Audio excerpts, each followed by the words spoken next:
Bonsoir. Nous sommes lundi 18 août 2014. J'avance la lecture de la Bible. Je suis toujours dans le livre de Job et je dois lire ce soir le chapitre 12, 13 et 14. Job, chapitre 12. Job prit la parole et dit : On dirait en vérité que le genre humain c'est vous, et qu'avec vous doit mourir la sagesse. J'ai tout aussi bien que vous de l'intelligence, moi. Je ne vous suis point inférieur, et qui ne sait les choses que vous dites ? Je suis pour mes amis un objet de raillerie. Quand j'implore le secours de Dieu, le juste et l'innocent, un objet de raillerie. Ô malheur le mépris, c'est la devise des heureux. Au malheur le mépris, c'est la devise des heureux. À celui dont le pied chancelle est réservé le mépris. Il y a paix sous la tente des pillards, sécurité pour ceux qui offensent Dieu, pour quiconque se fait un Dieu de sa force. Interroge les bêtes, elles t'instruiront. Les oiseaux du ciel, ils te l'apprendront. Parle à la terre, elle t'instruira. Et les poissons de la mer te le raconteront. Qui ne connaît chez eux la preuve que la main de l'Éternel a fait toutes choses ? Il tient dans sa main l'âme de tout ce qui vit, le souffle de toute chair d'homme. L'oreille ne discerne-t-elle pas les paroles ? Comme le palais savoure les aliments. Comme le palais savoure les aliments ? Dans les vieillards se trouve la sagesse, et dans une longue vie l'intelligence. En Dieu réside la sagesse et la puissance. Parce que là j'ai un problème.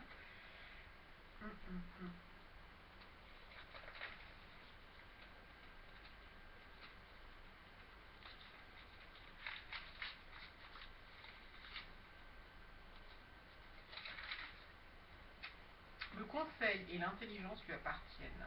Ce qu'il renverse ne sera point rebâti. Celui qu'il enferme ne sera point délivré. Il retient les eaux et tout se dessèche. Il les lâche et la terre en est dévastée. Il possède la force et la prudence. Il maîtrise celui qui s'égare ou fait égarer les autres. Il emmène captifs les conseillers. Il trouble la raison des juges. Il délie la ceinture des rois. Il met une corde autour de leurs reins. Il emmène captifs les sacrificateurs. Il fait tomber les puissants. Il ôte la parole à ceux qui ont de l'assurance. Il prive de jugement les vieillards. Il verse le mépris sur les grands.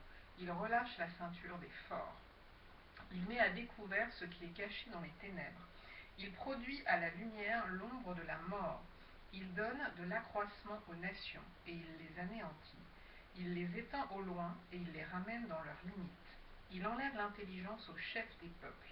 Il les fait errer dans des déserts sans chemin. Il tâtonne dans les ténèbres et ne voit pas clair. Il les fait errer comme des gens ivres. Chapitre 13. Voici mon œil a vu tout cela, mon oreille l'a entendu et y a pris garde. Ce que vous savez, je le sais aussi, je ne vous suis point inférieur. Mais je veux parler au Tout-Puissant, je veux plaider ma cause devant Dieu. Car vous n'imaginez que des faussetés, vous êtes tous des médecins de néant. Que n'avez-vous gardé le silence ? Vous auriez passé pour avoir de la sagesse. Écoutez, je vous prie ma défense, et soyez attentifs à la réplique de mes lèvres. Direz-vous en faveur de Dieu ce qui est injuste, et pour le soutenir, alléguerez-vous des faussetés ? Voulez-vous avoir égard à sa personne ? Voulez-vous plaider pour Dieu ? S'il vous sonde, vous approuvera-t-il ? Ou le tromperez-vous comme on trompe un homme ? Certainement, il vous condamnera. Si vous n'agissez en secret que par égard pour sa personne, sa majesté ne vous épouvantera-t-elle pas ? Sa terreur ne tombera-t-elle pas sur vous ? Vos sentences sont des sentences de cendre, vos retranchements sont des retranchements de boue. Taisez-vous, laissez-moi, je veux parler. Il m'en arrivera ce qu'il pourra. Pourquoi saisirais-je ma chair entre les dents ? J'exposerai plutôt ma vie. Voici, il me tuera, je n'ai rien à espérer. Mais devant lui, je défendrai ma conduite. Cela même peut servir à mon salut, car un impie n'ose paraître en sa présence. Écoutez, écoutez mes paroles, prêtez l'oreille à ce que je vais dire. Me voici prêt à plaider ma cause. Je sais que j'ai raison. Quelqu'un disputera-t-il contre moi ? Alors je me tais et je veux mourir. Seulement accorde-moi deux choses, et je ne me cacherai pas loin de ta face. Retire ta main de dessus moi, et que tes terreurs ne me troublent plus. Puis appelle et je répondrai. Ou si je parle, réponds-moi. Quel est le nombre de mes iniquités et de mes péchés? Fais-moi connaître mes transgressions et mes péchés. Pourquoi caches-tu ton visage et me prends-tu pour ton ennemi? Veux-tu frapper une feuille agitée? Veux-tu poursuivre une paille desséchée? Pourquoi m'infliger d'amères souffrances? Me punir pour des fautes de jeunesse? Pourquoi mettre mes pieds dans les ceps? Surveiller tous mes mouvements, tracer une limite à mes pas, quand mon corps tombe en pourriture, comme un vêtement que dévore la teigne. Chapitre 14. L'homme naît de la femme. Sa vie est courte, sans cesse agitée. Il naît, il est coupé comme une fleur, il fuit et disparaît comme une ombre. Et c'est sur lui que tu as l'œil ouvert. Et tu me fais aller en justice avec toi? Comment d'un être souillé sortira-t-il un homme pur? Il n'en peut sortir aucun. Si ses jours sont fixés, si tu as compté ses mois, si tu en as marqué le terme qu'il ne saurait franchir, détourne de lui les regards et donne-lui du relâche, pour qu'il ait au moins la joie du mercenaire à la fin de sa journée.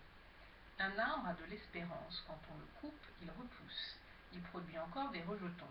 Quand sa racine a vieilli dans la terre, quand son tronc meurt dans la poussière, il reverdit à l'approche de l'eau, il pousse des branches comme une jeune plante. Mais l'homme meurt et il perd sa force. L'homme expire, et où est-il? Les eaux des lacs s'évanouissent, les fleuves tarissent et se dessèchent. Ainsi l'homme se couche et ne se relèvera plus. Il ne se réveillera pas tant que les cieux subsisteront. Il ne sortira pas de son sommeil. Oh, si tu voulais me cacher dans le séjour des morts, m'y tenir à couvert jusqu'à ce que ta colère fût passée et me fixer un terme auquel tu te souviendrais de moi. Si l'homme une fois mort pouvait revivre, j'aurais de l'espoir tout le temps de mes souffrances, jusqu'à ce que mon état vînt à changer. Tu appellerais alors et je te répondrais. Tu languirais après l'ouvrage de tes mains. Mais aujourd'hui tu comptes mes pas.